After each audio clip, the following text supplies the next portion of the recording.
Hello friends and welcome to my guide on how to play Techies. I consider him pretty much the best support in the game right now. You can make a case for, whatever, shift people up and down a little bit, but he's the most contested pretty much across the board in the pro scene. So if you're not playing Techies, I don't know, maybe you just don't care about MMR that much because he's really good for winning games right now. Your skill build is going to look something like this in most games. You're going to start with Sticky Bomb. It's going to combine really well with your long attack range and your high base attack damage because you're a universal hero. So you're just constantly poking people, getting in that free damage, every now and then using a Sticky Bomb for a little bit more damage, and a fairly powerful slow for a little bit. Just poke, poke, poke. Eventually you get them low enough, you commit with Blast Off, which does 200 damage. That's a ton for a level 1 ability. And a stun. 0.8 seconds, not like the biggest stun in the world, but it's not bad, especially if you're coming from like behind a tree line. Most people can't really react to that in time, so it sets up for your teammate to then come in, throw some spells. It sets up for like that Sticky Bomb slow after that Blast Off, and so you whittle people down, and then you commit for the kill. So that's kind of your laning stage,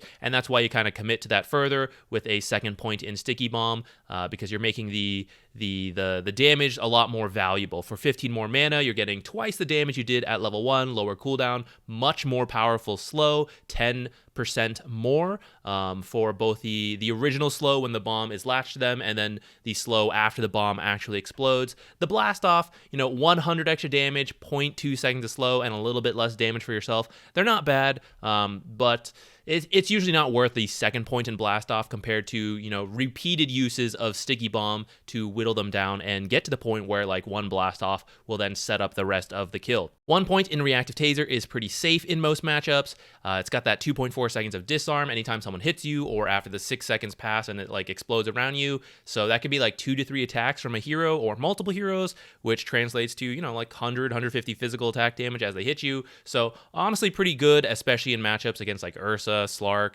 those type of heroes. Don't forget, it's also got a basic dispel on the enemies. So like Monkey King hits you 4 times, gets that Jingu, goes for that 5th hit, you activate Reactive Taser. You're going to disarm him, but you're also going to dispel off those Jingu stacks. So the disarm's generally good. The basic dispel is particularly good in certain matchups. But I find 1 value point pretty worth it. If you do want to go for a much more aggressive build, you don't even care that they're attacking back, you're going to kill them, or maybe they're more a spell casting lineup, then you can get a second point in Blast Off. This will be your most aggressive version. It's just tons of magic damage, right, all at once. You're just trying to burst kill people, and at that point you're going to take Reactive Taser like level 8 or something. But usually 1 point early is pretty safe, so if you're not sure, I would just default to that. And then Max Sticky Bomb after that is just really valuable. 360 magic damage every 6 seconds is just a lot. The slow, right, up to 55% and then 45% for the secondary slow. So just a very good ability to have maxed out first compared to the others. You're going to take your ultimate, of course, every chance you get. This is really good. It's got a ton of utility besides just the damage. So for the damage, you blast off into the target, you drop like the proximity mines near them. That's good. But outside of the fights, it's really good for farming. It's really good for setting up on like cliff spots, on power runes, around the Twin Gates, Roshan, because they provide a little bit of vision around them. And even if you're not watching or there's invisible heroes in Fog of War, they'll still explode. So you can kind of see like, hey, those bombs just explode. I don't see anyone. Or, hey, I do see someone. Now I know I should be careful of that area. They're trying to move through there. So just tons of utility, along with the fact that you could just kill people with them too. So we don't really want to skip this at all. Grab it every chance you get. After that, you'll typically max Blast Off next. It's just going to be all around better. 500 damage AoE in 1 spell. That's tons. 1.4 seconds it's not the greatest stun in the world, but it's pretty decent, right? For a hero that didn't have a stun before, this is a big part of why he's good now. So 1.4 is nice, but mainly you're not going to like hurt yourself so badly anymore. 35% down to 20% self-damage. So instead of a third of your health, it's down to a fifth. That's very nice. The cooldown, useful of course, but honestly, you're still probably only using it once or twice in a fight until you have the level 20 talent. So that's not like a major reason for leveling up, but it is pretty nice. Now, some games, the disarm is just super, super good. And in those cases, you might max this next. It is pretty rare, but maxing Reactive Taser combined with getting a shard from the Tormentor or buying it yourself, like if the enemy is some like I don't know, like Medusa, Ursa, Kunkka lineup. You know the types, right? You've seen your pub games. There's like 4 right-clicking heroes. Then the disarm is really good because you're going to reduce the cooldown. You're going to get it to a 3.3 second disarm. It's still 6 seconds, but this way you can use it as a save, especially with the disarm. You see them all commit onto your core, and you throw reactive taser on them. And now everyone's getting disarmed for 3.3 seconds, and then maybe they're disarming themselves again after that, right? It is tons of value, given the fact that, like, there's tons of right-clicking. And if there's not, and a lot of games, you know, it's not so into that, there's a mix of spellcasters and all that, right? That's why this is usually later in the game, and you go ahead and max Blast Off first. And then in the late game, when the cores, like the carries in particular, they really start scaling, they really start joining fights, right? That's when Reactive Taser will still be pretty valuable then, right? 3.3 seconds of disarm is nothing to scoff at in the late game. So it will still be great, but a lot of times earlier, those carries are not participating yet. They're still farming, and so that's why Blast Off first tends to be better. Talent-wise, Magic Resistance is pretty good to get at level 10, especially against any amount of spellcasters on the enemy team. It's also going to help protect you versus your own damage from Blast Off, making this much easier to use. So in most games, I really like this level 10 talent. I don't know, maybe I just don't appreciate it properly. I just don't find minus 3 seconds off proximity mines to be like quite worth it. But you know, maybe some games, especially in like lower ranked pubs, where the mines are very effective from people just running into them, then yeah, maybe you can get it. But I think most games, like the 20 magic resistance is much better. And you can typically take that at level 10. At 15, blast off damage just makes a lot more sense. You usually have like 1 or 2 items at this point that will help you with your mana regen, so it's not like so much of an issue at this point. And then for 20, I find this talent actually sucks. I don't get it. You know, so minus 15 seems way better. This comes down to a 15-second spell of 500 damage, 1.4 second stun, right? It seems really good to me to combo like this magic resistance. So like as we're using this more frequently, we're not just like, you know, whittling ourselves down to be easily killed. I just don't see how like these two talents compare, to be honest. So I think this talent's way better. And then for 25, I mean, I've not really gotten here, to be honest, guys. In a classic pub game where it all just comes down to like tons of divine rapiers and whatever, then I don't know, 252 damage, right? But the minus 0.8 second proximity mine can be kind of nice, especially in the burst, like when you want to blast off and then like triple mine around someone. The way mines work is that it takes 1 second to like activate against an enemy hero, and then another second that the enemy hero has to stand in the mine to then explode. So 2 seconds in total. When you take this talent, it's now only 1.2 seconds, which you'll notice is less than the 1.4 seconds of stun. So in the late game, that combo kind of becomes more available to you, where you blast off, stun someone, and then drop 3 mines around them, and you try to like really kill them like in that time, and hopefully other people come in and chain burst, you know, whatever. If you have not taken this talent, then when you blast off, there's no guarantee you get that proximity mines to all burst. Maybe they get unstunned and then they like 4 staff out. They BKB, something like that, you know. So that's why this talent is pretty good. But yeah, you know, sometimes it comes down to just right-clicking people and being the carry. So I think both could work in a given game. For itemization, you have a lot of kill potential and a lot of harass potential in the laning stage. So a blood grenade, really good for those bounty rune fights. And then in the laning stage, if you want a stick, if you want sentries, go ahead and grab those. And then with the rest of your money, I would just buy cheap stats. Iron branches, maybe a circlet, maybe even 2 if you don't need like anything else. You're a universal hero, so you get lots of right-click damage. And just be careful, guys. Do not make the same mistake that a lot of people make with Skywrath and just think like, oh, I can only harass with Sticky Bomb. I'm just going to throw Sticky Bombs a lot. Let me buy a lot of mana items. Like, that's not the way you want to do it. 1 Sticky Bomb is the equivalent of like 2 right clicks, you know? And Sticky Bomb costs a good chunk of mana. So when you're full on mana, feel free to use like a Sticky Bomb here and there, right?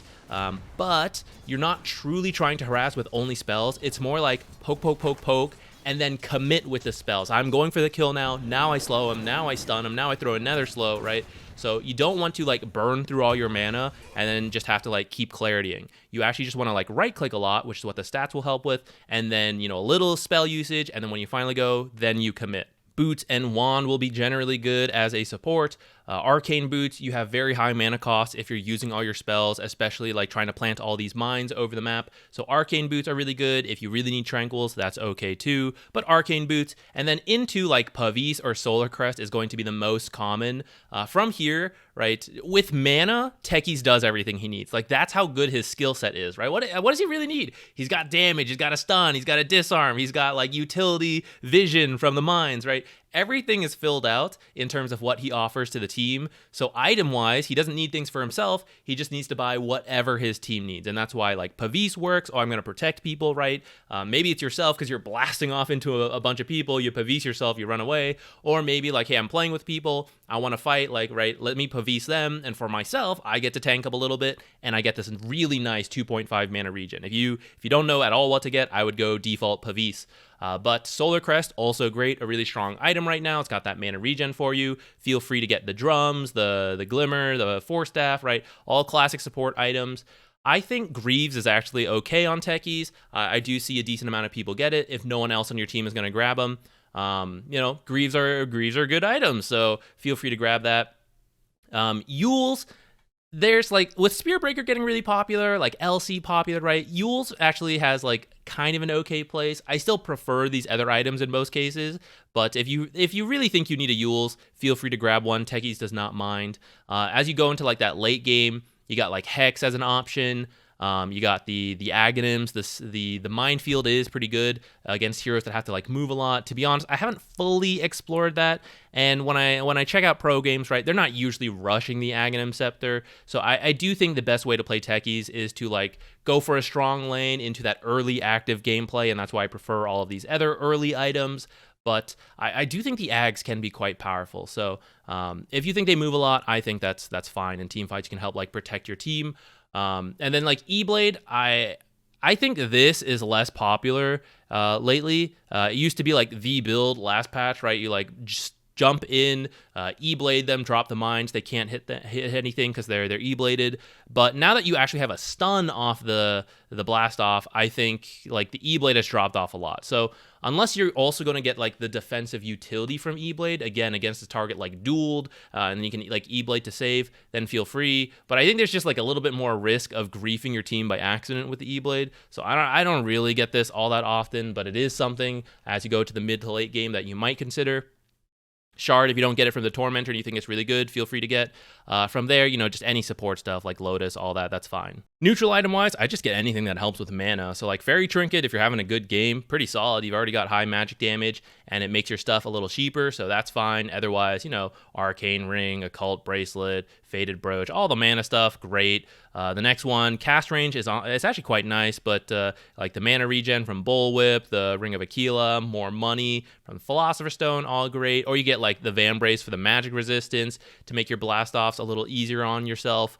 Those are all fine. CD, the usual spell casting support items for neutrals. A couple things you may want to know about your abilities. Sticky Bomb takes 1.2 seconds to reach its target, and it provides 700 ground vision when it gets there and as it travels. So as your team like pushes up to a high ground, feel free to just throw one up to kind of like scout that area for your team. Also useful for checking cliff spots. But this will explode after 2 seconds, and that's a little annoying if they have like a sentry and observer, because you won't be able to attack 4 times if it's just you. So if you have a cooldown and you don't mind using it, Proximity Mine might be better because it will provide vision on that entire cliff like you see this one giving us. So you have as much time as you want to kill anything on there, and it'll let you know as the enemy comes back to place something on here, this is still there, so it'll explode, and when it disappears, like, hey, someone was over there, so I should be suspicious. Maybe I want to check that area again. Sticky Bomb will check in this circle as soon as it lands, and if it finds an enemy hero, it will latch on. If that hero is invis, it doesn't matter. Sticky Bomb will still track over to them. However, if Sticky Bomb lands and no one is in there, it will just stay in the area for 2 seconds and then explode. Even if someone walks in there after it lands, it will not track to them. Sticky Bomb will destroy trees within 100 radius of where it lands, so this can be useful against Monkey King, and it's also useful if you want to create like a warding spot somewhere on the map. You can go ahead and throw this Sticky Bomb on that area and then place your observer on that tree, or like place the observer and then free up the vision by breaking a tree. Sticky Bomb will not latch on onto creeps, it'll still hit them, but you just have to know where they're going to be in 2 seconds and put it there. So as the creep wave walks through, don't like put it expecting it to latch to the creep wave, make sure they stop moving, or predict where they're going to be in 2 seconds. This only latches onto heroes, illusions, and creep heroes. Since the enemy has to actually attack you to get disarmed, one way you can choose to use it instead to kind of like force the disarm to happen is to activate reactive taser and then choose to blast off in so that they get stunned and then it explodes so that when they come out of the stun, they're disarmed. Blast off takes 0.75 seconds to reach its target wherever you cast it, and if you get stunned in the middle of it, it will still go through. You still stun the area, you still do damage, so it's fine. But actually, forced movement abilities will cancel blast off. It'll still go on cooldown, but you won't do any damage, you won't stun anything. So for example, someone with the Force Staff uses it on you while you're in the air. You see that my ability is now on cooldown and nothing happened. Chronosphere will also do this. Blast off breaks trees within 400 radius of wherever you land, so this can be useful against Monkey King or just breaking trees that you want to break. Without an Aghanims, Minefield will make all mines in the radius invulnerable. The enemy team can still see the mines like this, but they can't actually attack the mine, and they just have to get it to explode like usual, which is not typically what you want. Once you have the Aghanims, it will still make mines invulnerable, but it now has the Minefield effect as well. So when an enemy hero walks within 200 range of the Minefield, then within 1000 range, the Minefield activates, and the more they move, they'll take damage like you see here. If you stand still, though, you won't take any damage. Proximity mines will do full damage within 150 radius, and then as it moves towards the edge, it decreases down to 50% damage at the very edge. Mines cannot be placed within a certain distance, and there's a red indicator to show you where that is. A common combo for you to try is to blast off onto a target and then plant mines around that target in a triangle. So one above, one to the side, something like this, and then all mines will explode. This is a good time to say that mines will actually stack their magic resistance reduction. So this Techies, who got hit by 3 mines, you can see there's 3 effects here, and so his magic resistance is all the way down to negative 10% now. It's actually possible to kill the Minefield sign while it's being placed. If you stun Techies, it will only disrupt Minefield, and it won't go on cooldown. But if you actually walk into the center of where Techies is placing it and issue an attack command, you'll kill the Minefield sign, like that. And then you'll see this will, it looks like it's up, but it's about to die in a moment. This will set Minefield on cooldown. It's only possible to have 1 Minefield down at a time, so even if you buy a refresher, don't try to use 2, because after you place the first one, the second one will die after a little bit. I don't know why it takes so long, but there you go, it starts to fade. A good way to place your ultimate is by entrances, and casting 2 like this gives you a good chance to kill enemies as they walk up, and you can even place a 3rd one like so. Imagine if you're an enemy, or actually let's pretend the enemy had Techies right here. As you walk up, you might hear the beep and back off, but because we don't have high ground vision, if we don't have a spell or observers, there's no way to actually deal with these mines besides to just walk up and then take a lot of damage. By putting them in this triangle formation, you are likely to get at least 2 mines to go off at the same time, these 2 right here, and if they're not really paying attention, they just like walk too much into the middle, then you might even get a 3rd blast. Another really good place to place mines is at the twin gates, but keep in mind as Roshan travels between, he will set the mines off. So on the Dire, let's say you're prioritizing, you only have like 2 charges, pick the right side because these will survive, the ones on the left will blow up as he comes through, but if he's already transferred over, then feel free to put all 4, and as someone comes through the Radiant side, they'll pop out, and then boom, 4 mines will hit them. Same with the Radiant, when someone teleports in, they will blow up. Another good place to put mines is around the outpost, since they don't actually provide vision. People might teleport in, straight into several mines. If you're using mines on buildings, they will do 30% damage. Make sure you place them close to the building so you get that full damage and not that reduced damage around the edges of the mines. Be careful of placing mines too near to jungle camps because it's very easy for your teammates to accidentally activate them as they are trying to farm. Mines will not block camp spawns, by the way. That's all I've got for you today. Give him a shot. He is new. He's reformed. I know a lot of you may hate old Techies, but this is no longer boring passive Techies. He is active. He joins fights early. He has a lot of impact, so give him a shot. I think you'll see how strong he is if you just play him a couple times. Thank you for watching, and I'll see you in another video.